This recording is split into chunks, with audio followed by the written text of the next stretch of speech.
Episode 195. Clara telah lulus dari sekolahnya dan Dapa yang memang sudah menunggu sejak lama langsung membicarakan tentang niat baiknya untuk menikahi Clara pada Marvel. Jadi bagaimana, Pak? Tanya Dapa menatap Marvel yang sedang membaca berkas di dalam map berwarna biru. Bagaimana apanya? Jawab Marvel menutup map biru tersebut dan menatap Dapa yang malah berdecak merasa kesal karena Marvel seperti sedang meledeknya. Ayolah, Pak, jangan bercanda. Aku udah ngomong panjang lebar dari tadi sama Papa. Masa Papa nggak paham sih? Marvel tertawa mendengarnya. Putra sulungnya sepertinya memang enggan untuk menunda-nunda waktu mempersunting gadis pujaannya. Marvel paham dan mengerti. Marvel juga pernah muda. Marvel pernah merasakan rasa menggebu-gebu itu. Nah, menikah itu bukan hanya tentang hidup bersama atau hidup berdua antara kamu dan Clara. Menikah berarti memiliki beban baru. Beban yang tentunya jauh lebih berat dari beban yang kamu emban sekarang. Dapa menghela napas lagi, semua itu sudah Dapa pikirkan. Kamu yakin tidak akan menyesal menikah dengan Clara? Tidak, Pak. Aku mencintainya dan aku siap menanggung risiko apapun ke depannya. Marvel tersenyum. Keyakinan putranya memang tidak mudah untuk digoyahkan. Lalu kapan kamu berencana menikahi Clara? Secepatnya, Pak. Marvel sesaat terdiam. Dapa sudah benar-benar mantap dengan perasaannya sekarang. Baiklah, nanti Papa coba bicarakan dulu sama Mama. Juga Opa sama Oma. Senyum Dapa mengembang. Dapa berharap semoga semua yang diharapkan berjalan dengan lancar. Pernikahannya dengan Clara tidak ada hambatan. Dan hubungannya dengan gadis itu bisa segera diresmikan menurut agama maupun negara. Makasih, Pak. Ya, sekarang lebih baik kamu istirahat, sudah malam. Dapa mengangguk kemudian bangkit dari duduknya. Pria itu menyalimi dan memeluk Marvel terlebih dulu sebelum benar-benar meninggalkan papanya sendiri di ruangan kerjanya. Marvel menghela napas setelah putra sulungnya berlalu. Pria tampan itu menggeleng pelan dan melepas kacamata, baca yang bertengger di atas hidung mancungnya. Marvel bangkit dari duduknya, namun sebelum itu Marvel tidak lupa menutup map berisi berkas yang tadi sedang dibacanya. Marvel tidak ingin menunda waktu. Marvel merasa harus secepatnya membahas tentang kemauan Dapa pada istri juga kedua orang tuanya. Marvel langsung mengajak Laura untuk menemui kedua orang tuanya untuk merundingkan tentang rencana pernikahan Dapa dan Clara di ruang keluarga di lantai 2 rumahnya. Jadi bagaimana menurut Mama sama Papa? Tanya Marvel meminta pendapat kedua orang tuanya. Teddy dan Lina saling menatap sesaat. Untuk usia Dapa memang sudah pantas menikah, tapi Clara gadis itu masih sangat belia, tapi keduanya juga tidak mungkin melarang. Keluarganya sudah mengenal baik keluarga Nana. Mama sama Papa ikutin bagaimana baiknya saja, Nak. Senyum Lina menjawab. Marvel menghela napas, itu bukan jawaban yang ingin Marvel dengar. Ma, Laura menyentuh lembut tangan besar Marvel memberi kode agar suaminya itu tidak meneruskan ucapannya. Laura tidak ingin Marvel salah bicara pada kedua orang tuanya. Laura paham suaminya sedang bingung.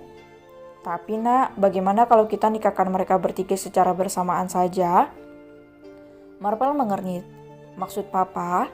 Ya, mereka kan kembar. Tidak ada salahnya kalau kita adakan pernikahan mereka secara bersamaan. Toh mereka juga sudah punya pasangan semua. Papa pikir itu akan menjadi pesta pernikahan yang sangat meriah di kalangan kita.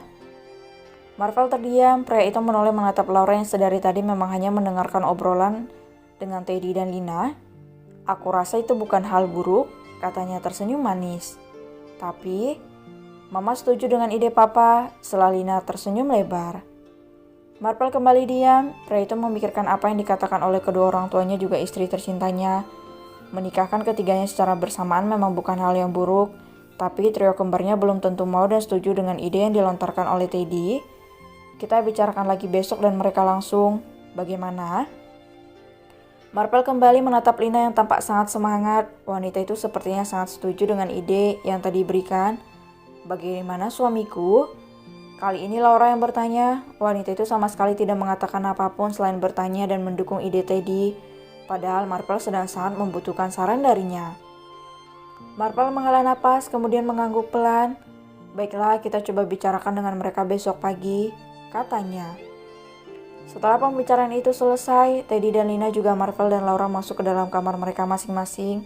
Dan saat di kamar, Marvel tampak masih memikirkan apa yang dikatakan Teddy tadi. Kenapa suamiku? Tanya Laura yang saat itu baru saja keluar dari kamar mandi. Marvel menoleh. Pria itu tersenyum dan menepuk pelan tempat di sampingnya menyuruh agar Laura naik ke atas ranjang tempat dirinya sekarang berada. Tentang pernikahan mereka, jujur sebenarnya aku masih tidak bisa rela. Laura mengernyit bingung. Kenapa begitu? Marvel menghela napas lagi kemudian menyandarkan kepalanya di bahu Laura. Rasanya anak-anak kita masih kecil dan belum saatnya kita berpisah dengan mereka. Kamu tahu sayang, mereka bertiga bukan orang sembarangan. Setelah menikah nanti mereka akan punya kehidupan sendiri, rumah sendiri dan mungkin akan mempunyai kesibukan sendiri dengan istri dan suaminya. Rasanya aku masih tidak rela jika harus jauh dari mereka bertiga. Laura tersenyum mendengar itu. Rasa itu bukan hanya Marvel yang merasakannya, Laura juga merasakannya. Terlebih, Laura adalah mamanya yang mengurus dan mempersembahkan segalanya untuk ketiganya. Dari mereka lahir di dunia sampai sekarang mereka beranjak menjadi orang dewasa. Aku juga merasakan itu, tapi kita sebagai orang tua juga tidak mungkin menghalangi niat baik mereka, bukan?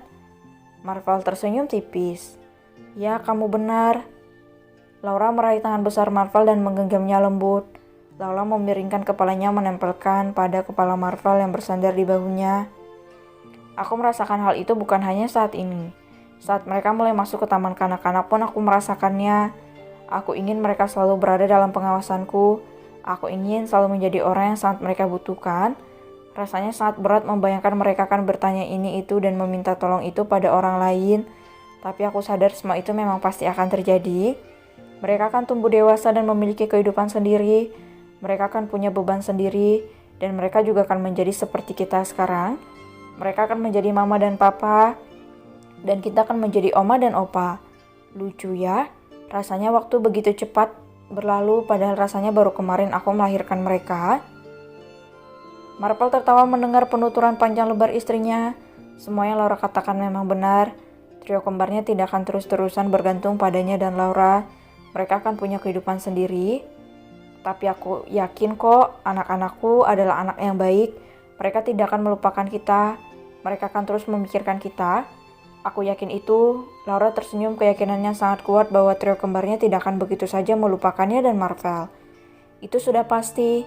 Mereka kebanggaan kita dan akan seterusnya seperti itu.